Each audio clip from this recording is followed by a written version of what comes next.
Dear student, this is the second lecture of People as Resource.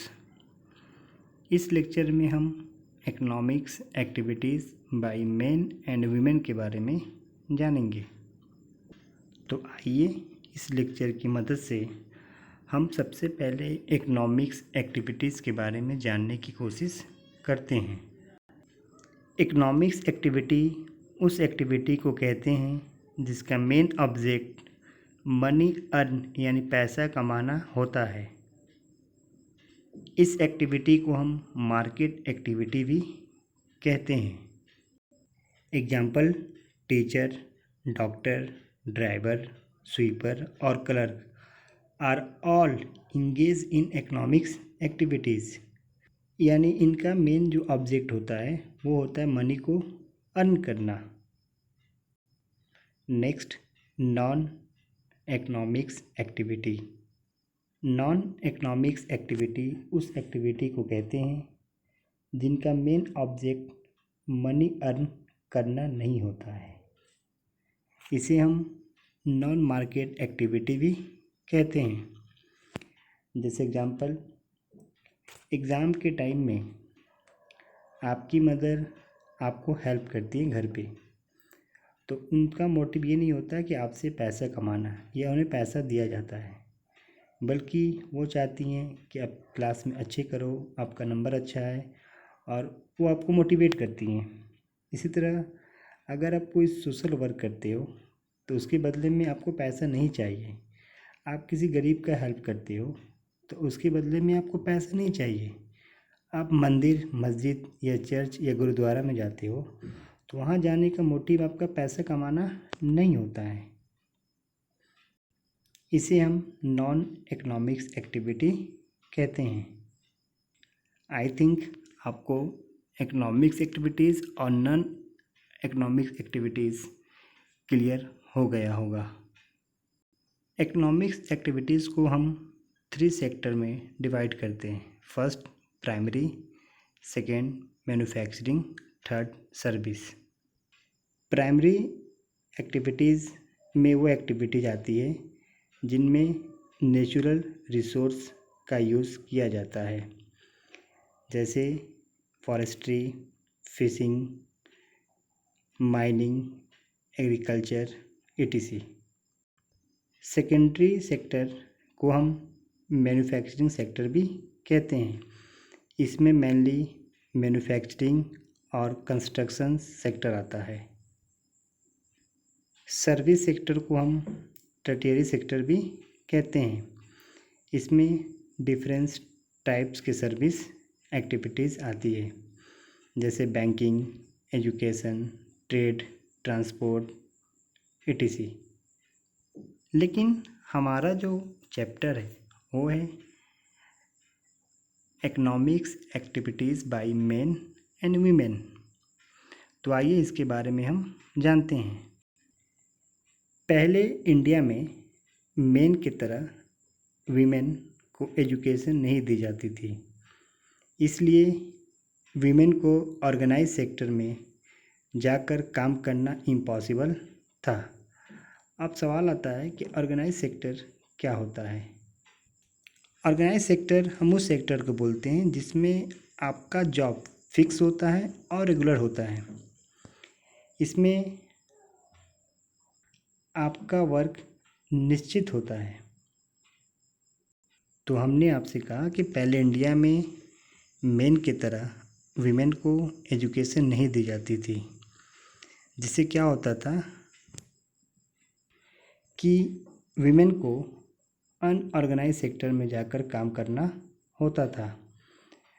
अब हम जानते हैं कि अनऑर्गेनाइज सेक्टर क्या होता है। अनऑर्गेनाइज सेक्टर हम उस सेक्टर को कहते हैं जिसमें आपका जॉब ना फिक्स होता है और ना ही रेगुलर होता है, और ना ही गवर्नमेंट की तरफ से रजिस्टर्ड होता है। यानी इसमें वर्क मिलेगा तो आप वर्क करोगे, नहीं मिलेगा तो आप वर्क नहीं कर पाओगे। जैसे अभी कुछ महीनों से लॉकडाउन हुआ है, जिस वजह से आप न्यूज़पेपर में या न्यूज़ में देखते होंगे कि मज़दूर जो माइग्रेट करके बिहार से अलग अलग स्टेट में गए थे, वो वापस बिहार आ रहे हैं, यानी उनका कोई जॉब वहाँ फिक्स नहीं है।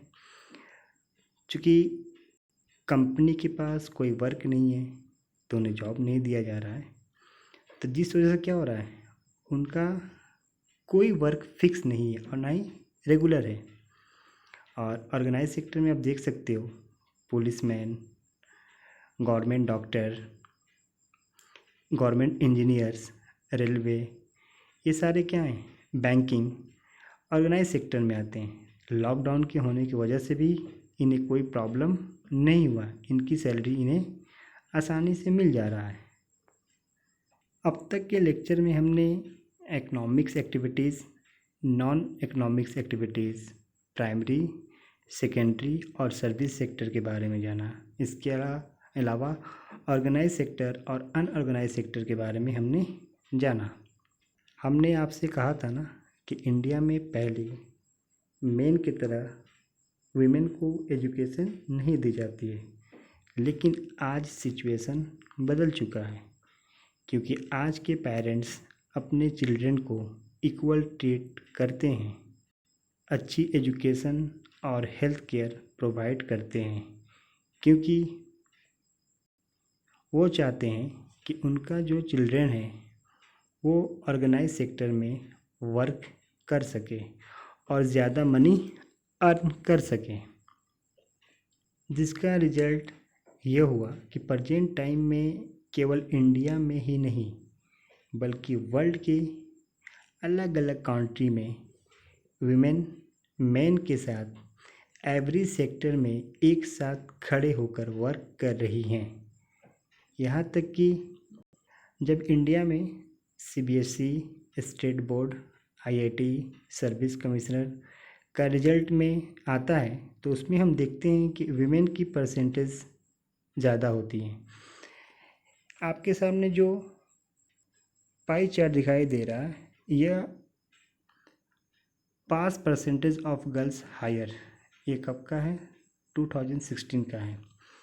इसमें देखिए आपकी बोर्ड के एग्ज़ाम में बॉयज़ 5,64,213 पार्टिसिपेट हैं, गर्ल्स 4,28,443। अब यहाँ आप देख सकते हो कि बॉयज़ का है, जिसमें 74.85% जो कि बॉयज़ पास हुए हैं और फेल कितने हुए हैं, 21.15%, यानी कि 1,19,381। आप गर्ल्स के देख सकते हो कि पासिंग का भी परसेंटेज इनका ज़्यादा है और फेल के परसेंट्स कम है। तो इससे समझ के आ रहा है कि आज की जो गर्ल्स हैं वो बॉयज़ को हर सेक्टर में अच्छे से टक्कर दे रही हैं। इस ग्राफ में आप देख सकते हो कि इंडिया का लिटरेसी रेट इन 2011, 15 एंड 18, इसमें ओवरऑल आपको दिया हुआ है 69.3%, जिसमें से आपका मेन है 78.88% और वीमेन है 59.28%। तो यानी हमने दो ग्राफ देखा, दोनों में हमने ये देख के समझा कि आज सिचुएशन बिल्कुल बदल चुका है। आज हर सेक्टर में लड़कियां अपनी पोजीशन बहुत अच्छा ला रही हैं अकॉर्डिंग टू बॉयज़। तो हम कह सकते हैं इस लेक्चर की मदद से कि हमें इकोनॉमिक्स एक्टिविटीज़ का बेस्ट यूज़ करना है, तो राइट टू एजुकेशन और हेल्थ केयर का होना बहुत ज़रूरी है। इस लेक्चर के लिए बस इतना ही। नेक्स्ट लेक्चर में हम क्वालिटी ऑफ पॉपुलेशन के बारे में जानेंगे। Please like, comment and subscribe our YouTube channel. Thank you for watching.